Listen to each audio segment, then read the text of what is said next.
For Vermont Public, this is The Frequency. I'm Lola DeFore, filling in for Mitch Wertlieb. It's Wednesday, February 19th, and here are today's headlines. The price of gasoline would jump by at least 26 cents a gallon if Vermont joins a California initiative that limits carbon emissions from cars and trucks. That's according to State Treasurer Mike Pieciak, who's urging lawmakers to hold off on joining the so-called Cap and Invest program. He says the program could be financially onerous for lower-income families who live in rural areas and spend a disproportionate amount of their income on gasoline and diesel. If that family is to be held harmless, how do you do it so that they're not shouldering those costs throughout the year? And I think there needs to be a lot of thought that goes into that.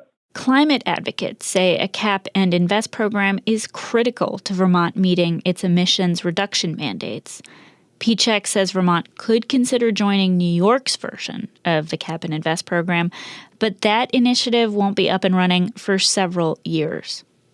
Senator Peter Welch says it's critical that Ukrainian officials be included in upcoming peace talks to end the country's war with Russia. Over the weekend, U.S. and Soviet officials met in Saudi Arabia to discuss the initial phases of a plan to end the conflict. Welch says he's very disappointed Ukrainian officials weren't included in the talks. He's hoping to galvanize the support of his Republican colleagues to pressure the Trump administration to ensure Ukraine is part of all future negotiations. It's a betrayal. You have to have the people who have suffered, who've lost hundreds of thousands of lives and territory, be part of the process to have a peace plan. But the Republicans in the Senate will really be critical, and I hope they speak out. Welch says he hopes to work with former Republican Senate Majority Leader Mitch McConnell on the effort. The Johnson Select Board has approved a FEMA buyout for the building that previously housed the town's only grocery store. The owners want a buyout because the former Sterling Market property is located in a flood-prone spot, NBC5 reports. If the buyout goes through, the area would need to be transformed into an open green space by law. The building has been sitting empty since it was inundated by floodwaters in 2023. The Shelburne Museum has acquired 3 paintings by renowned artist Norman Rockwell. Rockwell, who lived in Vermont for a spell, is best known for photorealistic paintings depicting idealized life in 20th century America, often on the covers of magazines like the Saturday Evening Post. The Shelburne Museum's new paintings were gifted by the Vermont granite company Rock of Ages, which commissioned them for advertisements in the 1950s and 60s. Thomas Denenberg with the museum says the meticulously painted large-scale works capture minute detail like shoes, belts, and even the wear on clothing worn by the painting's subjects. He was kind of a master at depicting patina on all the objects and costume and clothing in the composition. The Rockwells will be on view beginning May 10th in the Shelburne Museum's Webb American Painting Gallery. Coming up, about 2/3 of Vermont towns own their own forests, and one of them has shifted in recent years to meet changing community needs. We'll share an excerpt from our podcast Brave Little State explaining how after this. Thanks for listening to The Frequency, where support comes from VITA, supporting business growth and innovation in the Green Mountain State. From agriculture to manufacturing, energy to food production, find solutions that turn your business dreams into reality. Visit VEDA.org and see how VITA can help make it happen. Town forests are usually just what they sound like.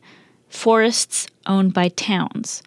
Most towns in Vermont have one, and each has its own idiosyncratic history. And their stories are still unfolding. On the latest episode of Brave Little State, reporter Lexi Krupp headed to one such forest, owned by the town of Bristol, but actually located inside the neighboring town of Lincoln. Here's an excerpt. Bristol's town forest is at the end of Waterworks Road in Lincoln. It's a skinny tract of land along a stream at the base of Mount Abraham. Hello. How How are you? I visited recently with local forester David Bryn. Well, it's kind of a temperate hardwood rainforest, but this is where yellow birches just love to grow. Maple syrup lines crisscross the surrounding woods. It's a dense forest, but there's a wide path from an old logging road. Further up you get hemlock. They prosper up in these kind of cooler, moist places. David was the Addison County forester for many years. Now he runs a nonprofit dedicated to forest conservation. And he tells me the tale of how the town of Bristol came to own this piece of Lincoln. It dates back to the early 1900s, when Bristol had a problem. They wanted to expand, but nearby springs didn't supply enough water for the growing village. So some townspeople came up with a plan. They started looking up in the hills, and this piece of land was available, and they engineered this thing. The plan? Build a pipe that would carry water from the mountains in Lincoln down to Bristol. The town bought the land and hired workers from Europe. Imagine, 1905, there's a bunch of Italians here digging a ditch. They started in August. The work was hard and dangerous. Eventually, the workers asked for a raise. When they didn't get it, they went on strike. But it was too late. The pipe was nearly done. The town finished it without them. There was a big party to celebrate. The town was joyous when they turned on the pipe down there and opened up the water. And it changed the economy of the town.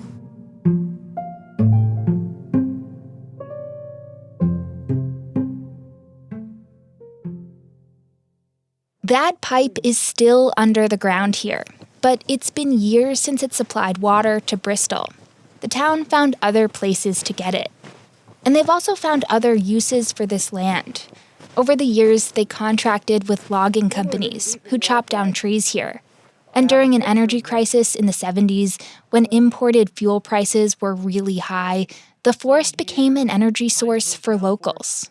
We did this thing, the county foresters said, we'd go out and we'd mark little 3-cord lots. And people would come and they paid a nominal fee and they'd bring their picnic baskets and stuff and their wheelbarrows. And it was a family would go out and they'd cut their firewood and they'd load it up and they'd take it home. It was mighty sweet. And we got some really great forestry done. Families with picnic baskets haven't harvested firewood from here in a long time. Like a lot of town forests in the state, Bristol's has shape-shifted over the years to meet the changing needs of the town. Nowadays, this area is mostly used for walking, sugaring, and this time of year, skiing. How's the skiing? Sorry we ruined your tracks. We run into Lorne Cochran as we're walking down the trail. Well, it's a great day for it. It is. It's so nice. Yeah. Well, I'll tell you, these humps have made it pretty interesting. Yeah. If you didn't catch it, she says these humps have made it pretty interesting. The humps she's referring to are like earthen speed bumps on the trail. Not great for skiers, but very helpful for erosion control. And they're here because of David. Well, you're talking to the guy responsible for the humps. Oh, I understand the rationale, but from a skier's perspective, yeah, it's the coming down. There are 35 of these humps, and they're brand new. Construction finished this summer. The idea is to slow down water during big rainstorms and help prevent flooding and improve water quality downstream. It's kind of a thing between human use and ecological. And so this series of humps, the technical name for them is broad-based dips. Like every dip along this road, probably. I think broad-based dips are a work of art. I love them. They give me goosebumps. Oh. So that's one town forest, owned by the town of Bristol, located in the town of Lincoln, historically used as a source of water and timber and firewood, and more recently for sugaring and skiing and flood control. It's sort of indicative of how weird and random their histories can be. Which is part of the beauty of them all. They're totally weird and random, and sometimes they're complicated, but they're all local. And that's the cool part of it.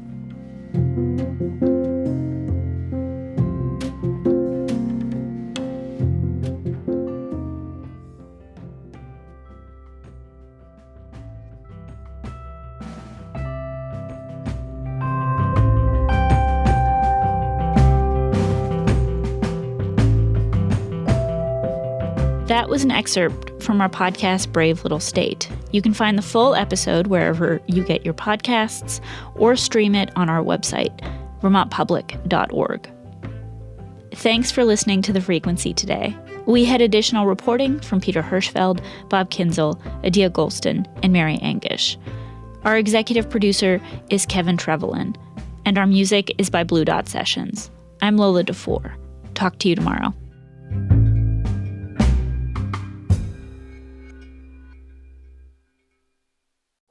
Each morning, it's a new opportunity, a chance to start fresh. Up First from NPR makes each morning an opportunity to learn and to understand. Choose to join the world every morning with Up First, a podcast that hands you everything going on across the globe and down the street, all in 15 minutes or less. Start your day informed and anew with Up First by subscribing wherever you get your podcasts.